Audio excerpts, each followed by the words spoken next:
बिस्मिल्लाहिर्रहमानिर्रहीम। बेटा आज के टॉपिक में हम कोन के बारे में कुछ क्वेश्चन करेंगे। इसमें कोन का वॉल्यूम भी है और कोन का सरफेस एरिया भी है। तो जिस तरह कि इसमें बताया हुआ कि कोन के दो पार्ट्स होते हैं। कोन हैज़ टू पार्ट्स। उसका एक पार्ट कौन सा होता है जो कर्व्ड होता है जो साइडें होती हैं, ये वाली जो कर्व जो गोलाई में होता है। और दूसरा पार्ट होता है सर्कुलर बेस। ये जो बेस है जो आप कोन खाते हो, कोन का जो ढक्कन आप ऊपर से उतारते हो, जैसे कॉर्नेटो या किस तरह की आप कोन यूज़ करते हो, तो उसके ऊपर जो उसका कवर होता है ना, जो गोलाई में होता है, वो उसका सर्कुलर बेस होता है। इसको बेस भी कहते हैं, ठीक है। सर्कुलर बेस सर्कल की शक्ल का होता है ना ये। और जो साइडें होती हैं ये कर्व्ड होता है, कर्व्ड सरफेस। तो अब इसमें जब हम इसका एरिया जब हमने फाइंड करना है, इसमें दो तरह के एरिया होते हैं। एक होता है सिर्फ जब क्वेश्चन आता है कि कर्व्ड सरफेस एरिया, तो कर्व्ड सरफेस एरिया का मतलब होता है इसकी जो जो साइडें हैं सिर्फ उसका एरिया फाइंड करना है। तो उसका फार्मूला होता है पाई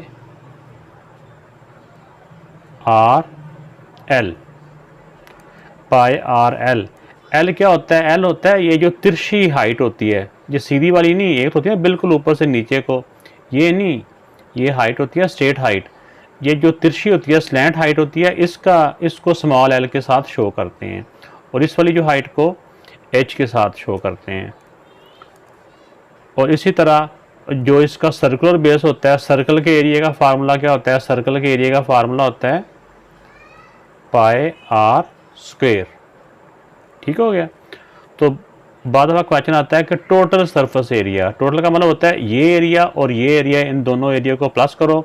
अगर इनका इकट्ठा फार्मूला बना दें तो टोटल सरफेस एरिया, तो फिर इसका फार्मूला बन जाता है pi R into R plus L. तो इसको इकट्ठा करें तो ये बन जाता है। इसी को दोनों को प्लस करें फिर भी यही बनता है, तो ये उन्होंने इसको ऐड करके फिर इसमें से कॉमन लिया हुआ है। हाल आप इसका टोटल सरफेस एरिया का जब आ जाए तो ऐसे करके फाइंड करना है, और जब इसका कर्व्ड सरफेस एरिया फाइंड करना हो तो सिर्फ पाई आर एल आपने ये वाला फार्मूला अप्लाई करना है। तो ये सेंटर से लेके जो सर्कल के किनारे तक होता है इसको हम रेडियस बोलते हैं। तो बाद दफ़ा यहाँ पे इस टाइप का क्वेश्चन आ जाता है कि उन्होंने ये वाली हाइट दी होगी, ये जो स्लैंट हाइट है ये नहीं दी होगी, जबकि हमने देखा कि फार्मूले के अंदर स्लैंट हाइट यूज़ हो रही है, जो तिरछी वाली, जो तिरछी होती है ना, टेढ़ी हाइट, वो यूज़ होनी होती है। तो जब ये वाली हाइट दी हो तो ये वाली हमने खुद से फाइंड करनी है। तो जब क्वेश्चन आएंगे मैं बताता हूँ उसके बारे में भी। तो बेटा इस क्वेश्चन में देखें कि इस क्वेश्चन में है find the curved surface area. एक इसमें कर्व्ड सरफेस एरिया फाइंड करना है और दूसरा टोटल सरफेस एरिया फाइंड करना है of a right circular cone. इसमें उन्होंने रेडियस दिया हुआ है और स्लैंट हाइट दी हुई है। तो मैंने पहले जैसे बताया कि इसमें स्लैंट हाइट ही यूज़ होनी है फार्मूले में। तो बेटा कर्व्ड सरफेस एरिया का फार्मूला अभी मैंने आपको बताया कि पाई आर एल। इसमें आप वैल्यू रिप्लेस कर देंगे। पाई की वैल्यू 22/7 है। ये तीनों वैल्यू आपस में क्या हो रही हैं? मल्टीप्लाई। तो आर की वैल्यू 7 है, मल्टीप्लाई बाय एल की वैल्यू ये है 10। अब 7 से 7 कट गया, बाकी 20 को 10 से मल्टीप्लाई करेंगे तो 220। अब इसका यूनिट सेंटीमीटर में है। सेंटीमीटर तो क्योंकि ये सरफेस एरिया है तो एरिया का ऊपर स्क्वायर भी आता है। तो ये बेटा इसका ए पार्ट का आंसर आ गया। तो इसके बी पार्ट में बेटा टोटल सरफेस एरिया फाइंड करना है कोन का। तो टोटल सरफेस एरिया का फार्मूला है pi R into R plus L. तो अभी मैंने आपको बताया कि कर्व्ड वो होता है जो कोन का साइडें होती हैं, लेकिन जो उसका अगर हम जब कोन खाते हैं तो उसका जो टॉप होता है तो उसके ऊपर ढक्कन सा भी वो गत्ते का लगा होता है, उसका सर्कुलर होता है। तो वो यानी सर्कुलर भी और साइडें तो सारा मिला के वो टोटल सरफेस एरिया बन जाता है। तो टोटल सरफेस एरिया का ये वाला फार्मूला है।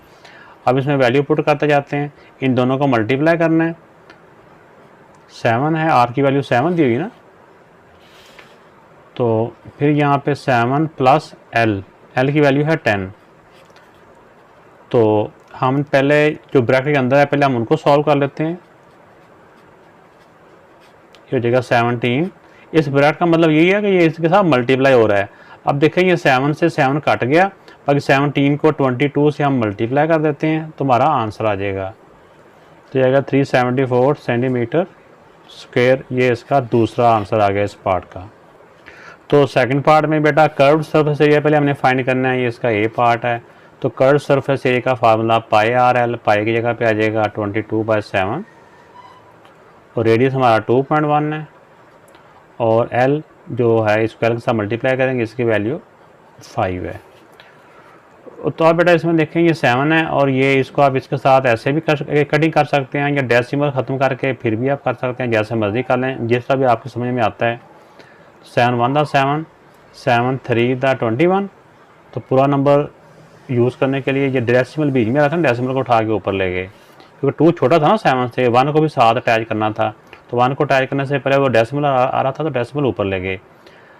तो अब इन सारों को मल्टीप्लाई कर लें, मल्टीप्लाई करके फिर भी आंसर वही आ जाएगा, या फिर आप इसका डेसिमल ख़त्म कर लें तो फिर भी ये हो जाएगा। जैसे देखो 5 1 5, 5 2 10, 2 1 2 11, इधर 11 बच गया, इधर 3 बच गया। तो इस तरह करके भी इसका आंसर आ जाता है। वो जिस तरह भी आप अगर डेसिमल में करना आसान है आपको लग रहा है तो वो भी आसान ही होता है, तो वो भी ठीक है। अब इसी को आ जाएगा टोटल सरफेस एरिया।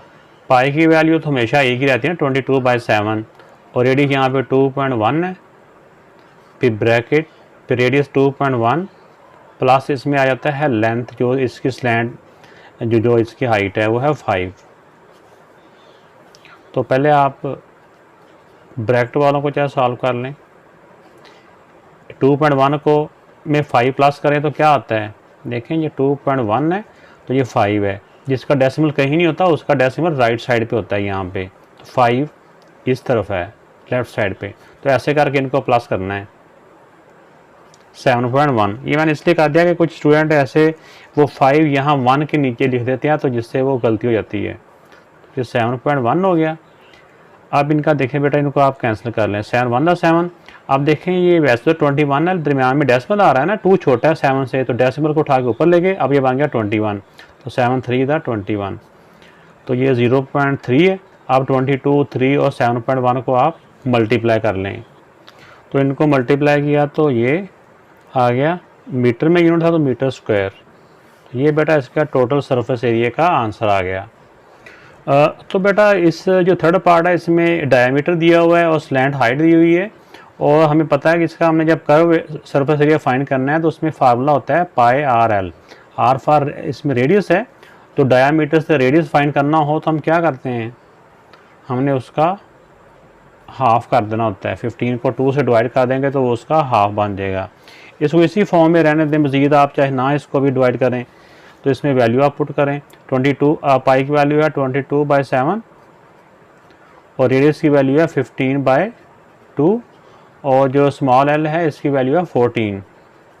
अब इसको हम सॉल्व कर लेंगे। देखिए अब 7 1 7, 7 2 14, अब 2 से ये 2 कट गया। अब 15 को 22 से मल्टीप्लाई कर लेते हैं तो ये 330 इसका आंसर आ गया। तो बेटा इसका बी पार्ट में टोटल सरफेस एरिया फाइंड करना है, तो टोटल सरफेस एरिया का ये फार्मूला हो गया कोन के, और हमने पहले रेडियस लिखा था 15/2, तो इसका मतलब एक ही है, चाहे 15 का हाफ कर देंगे तो 7.5 बन जाता है। तो यहाँ पे ज़रा क्योंकि ये ब्रैकेट शैकेट भी आ रही, प्लस करना आ रहा है, तो हम डेसिमल में लिख लेंगे तो हमारे लिए आसानी रह जाएगी। पाई की वैल्यू 22/7, रेडियस की वैल्यू 7.5 और फिर रेडियस की वैल्यू 7.5 प्लस एल की वैल्यू 14। तो पहले हमने ब्रैकेट वालों को प्लस कर लेना है, तो इनको प्लस करेंगे तो हमें पता है कि डेसिमल के नीचे डेसिमल आता है, ये 14 का डेसिमल समझो इधर है ना, तो ऐसे करके इनको प्लस करेंगे हम, तो ये 14 में 7 तो आ जाएगा 21.5। अब देखिए 7 के टेबल से अब यहाँ पे कोई भी पूरा नंबर कट नहीं हो रहा, ना ये कट हो रहा है ना ये कट हो रहा है। अब हम ये करेंगे कि इन तीनों को मल्टीप्लाई कर लेंगे और फिर 7 से उसको डिवाइड कर देंगे। इनको सारों को मल्टीप्लाई करेंगे तो बेटा इस तरह से आ जाएगा। ये डेसिमल के बाद एक ज़ीरो और आ रहा है, चाहे आप ज़ीरो लगा दें फिर भी ठीक है, नहीं तो डेसिमल के एंड पे ज़ीरो की वैल्यू नहीं होती। अब इस वैल्यू को अंदर आके 7 से हम डिवाइड कर देंगे। जब इसको हम 7 से डिवाइड करेंगे तो ये आंसर तो काफ़ी बड़ा जाता है, लेकिन हमने डेसिमल के बाद 1 डिजिट तक या 2 डिजिट तक इसको लिखना होता है। 2 तक लिख लेते हैं क्योंकि ये सेंटीमीटर है, सेंटीमीटर या मीटर में हो तो डेसिमल के बाद 2 डिजिट तक ही लिखते हैं, लेकिन डेसिमल के बाद 2 डिजिट हों तो इसको डिवाइड करें तो आता है 0.785। तो हमें पता है कि जब 5 या 5 से बड़ा नंबर आ जाए, फिर एक तरह मैं लिख देता हूँ, बाद में समझाता हूँ आपको। ये नेक्स्ट वाला जो डिजिट है अगर ये 5 या 5 से बड़ा हो, हमने डेसिमल के बाद 2 डिजिट बजाने हैं ना, तीसरे वाला ख़त्म करना है, तो ये 5 या 5 से बड़ा हो तो इस वाले में 1 प्लस कर देना है, तो ये सेंटीमीटर स्क्वायर। तो ये बेटा इसका टोटल सरफेस एरिया आ गया। तो बेटा इसका जो फोर्थ पार्ट है, फोर्थ पार्ट में एक तो रेडियस दिया हुआ है और दूसरा हाइट दी हुई है। तो जिस तरह कि मैंने ये क्वेश्चन के स्टार्ट में भी आपको बताया था कि एक कोन अगर इस तरह से होती है गोलाई में, ये कोन की शेप है, ये इसका सेंटर है, तो मैंने बताया था कि ये जो तिरछी वाली होती है ना इसकी बुलंदी, इसको स्मॉल एल के साथ लिखते हैं, इसको स्लैंड हाइट बोलते हैं, और सेंटर से लेकर ऊपर को जो इसकी होती है इसको हाइट बोलते हैं एच, और सेंटर से लेकर जो सर्कल के किनारे तक की लेंथ होती है इसको बोलते हैं रेडियस। ऐसे ही है। तो ये अगर इसको गौर किया जाए तो ये हमारी एक राइट एंगल ट्रायंगल बनती है। राइट एंगल ट्रायंगल के बारे में हमने इसी चैप्टर की एक्सरसाइज 9.1 में भी सीख चुके हैं कि अगर किसी ट्रायंगल की 2 साइडें दी हों, तीसरी साइड फाइंड करनी हो, तो वहाँ पे हमने एक फार्मूला सीखा था जिसको पाइथागोरस थ्योरम या कुछ इसको पैथागोरस बोलते हैं, कोई फिसागोरस बोलते हैं, तो हमने वो पाइथागोरस थ्योरम सीखा है। उसके मुताबिक जब हमें 2 लेंथें दी होगी ना, तो तीसरी लेंथ हम खुद फाइंड कर लेंगे। तीसरी लेंथ क्यों फाइंड करेंगे कि हमें फार्मूले में ये जो होती है ना तिरछी वाली जो इसकी लंबाई होती है ये चाहिए होती है, ये वाली लेंथ हमें फार्मूले में नहीं चाहिए होती, लेकिन क्वेश्चन में उन्होंने ये वाली हाइट उन्हें दी हुई है, यानी एक ये वाली साइड दी हुई है। रेडियस का हमें पता है 7 है, और ये जो फार्मूला ये हमने फाइंड करना है, यानी फार्मूले की मदद से हमने एल की वैल्यू फाइंड करनी है। तो 9.1 एक्सरसाइज में हम सीख चुके हैं कि जो 90 डिग्री की अपोजिट साइड होती है वो हमारी हाइपोटेन्यूज होती है। तो हाइपोटेन्यूज जो होता है वो अकेला एक तरफ ही होता है, तो इस तरह करके हम लिख देंगे उसको L square equal to H square plus R square. ऐसे लिख लें फिर भी ठीक है, या फिर इसका दूसरा तरीका यह भी होता है, ऐसे करके लिख दें फिर भी ठीक है।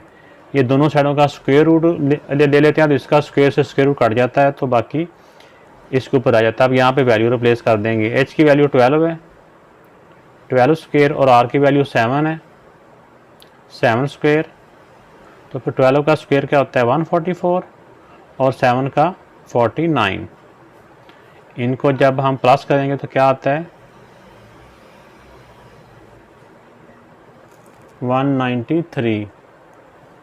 ये आता है कुछ और आता है। अच्छा, ये बुक पे वैल्यू थोड़ी सी मिटी हुई है, ये 7 नहीं है बल्कि 9 है, रेडियस का 9 है, तो यहाँ पे हम 9 लिख देंगे। 9 का स्क्वायर हो जाता है 81। अब इन दोनों को जब हम प्लस करेंगे 4 + 1 5, और 8 और 4 हो जाएगा 12, और 1 और 1 2, तो ये 225 आ जाता है। तो 225 का स्क्वायर क्या होता है, मैंने कहा था ना ये 20 तक तो आपको वैसे स्क्वायर याद होना चाहिए कि 20 तक के 20 स्क्वायर, 1 स्क्वायर किसके इक्वल, 2 स्क्वायर किसके इक्वल।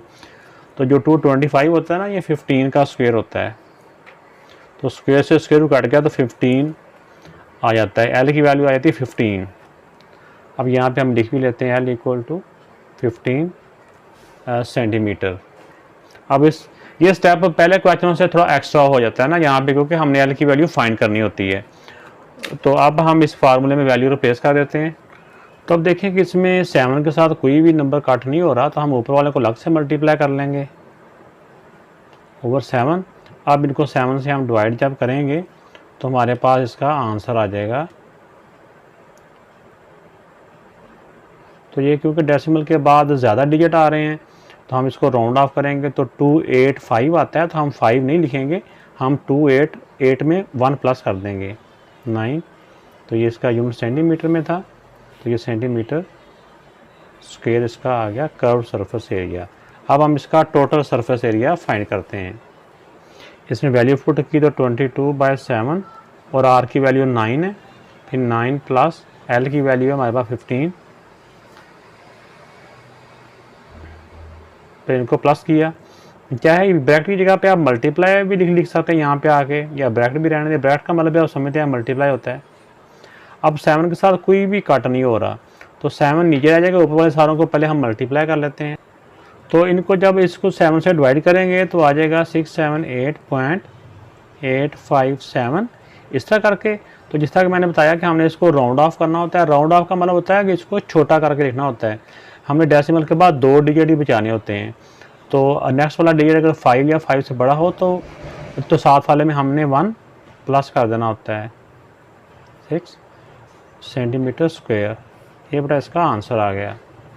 तो इस वाले क्वेश्चन में बेटा उन्होंने एक तो ये स्लैंट हाइट दी हुई है 25, ये इसकी स्लैंट हाइट है, और ऊपर वाले को हाइट बोलते हैं जो बिल्कुल 90 डिग्री के साथ होती है, और ये सेंटर से लेके किनारे तक होता है रेडियस।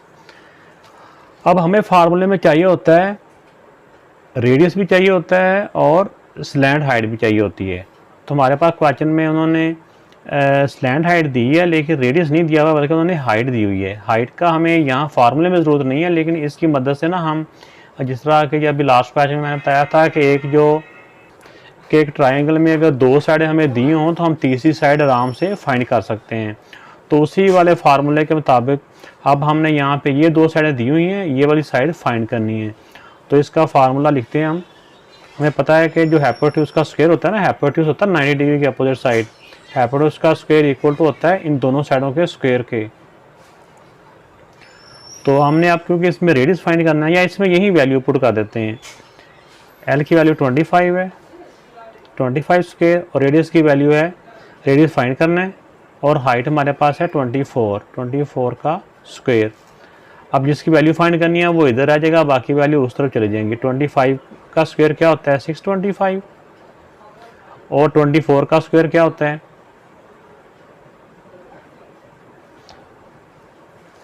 तो 24 का स्क्वायर ये आ गया। अब इसकी वैल्यू फाइंड करनी है, ये वैल्यू उस तरफ जाके उधर से माइनस हो जाएगी। इसमें इसको माइनस कर लेते हैं। अब हमने क्योंकि आर की वैल्यू फाइंड करनी है, ऊपर से स्क्वायर ख़त्म करना है, ठीक है ना, ये स्क्वायर है। तो स्क्वायर कैसे ख़त्म होगा, स्क्वायर ख़त्म होगा स्क्वायर रूट से। हम taking square root on both side, तो ये कट जाएगा। 49 का स्क्वायर, ये किसका स्क्वायर रूट होता है, किसका स्क्वायर होता है 49, 7 का। तो आर इक्वल टू 7, तो आर की वैल्यू आ गई हमारे पास 7। अब हमारे पास आर की वैल्यू भी आ गई, स्टैंड हाइट की भी आ गई। अब इस फार्मूले में हम पुट करते जाएंगे। 22/7, आर की वैल्यू 7 और एल की वैल्यू है 25। अब 7 से 7 कट हो रहे हैं, 25 को अब इससे 22 से मल्टीप्लाई कर लेंगे 25 को।